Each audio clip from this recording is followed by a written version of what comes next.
Hey everybody, it's time for another Broker Minute, and this week we're going to dive specifically into one of the form changes that came into effect over the last couple of weeks. So, one of the big ones that I think is very, very helpful in both negotiations, transparency, and most importantly, protecting your client is on Form 310, which is the purchase and sale agreement, which specifically allows or gives you the ability to reference commission agreements that may be outside of the contract but have an impact on the contract. So typically what the situation would be is you have a buyer that wants to submit an offer on a property, and the seller or the listing agent, depending on what their agreement is with the seller, is not willing to commit to a commission amount until they know what the offer is. And obviously that it doesn't protect your buyer, because if your buyer ratifies a contract and then finds out they have to cover the difference in the commission, then that could cost them more money than they anticipated.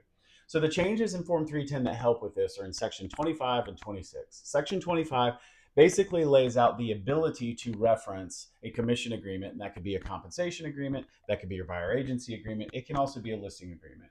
It allows you the ability to reference that. And then Section 26, which used to be just a blank that would allow you to reference attachments, has now created a list of different attachments that you can have, and the first two are the compensation agreements. So now, as you're a buyer's agent, in order to protect your client, and as a listing agent, in order to protect your client, when you start negotiating, that compensation agreement can be included in the negotiations and referenced on the contract. So this is a great way to clarify, give more transparency, and most importantly, protect your clients so they know exactly what they're getting into from a cost standpoint before they ratify a contract.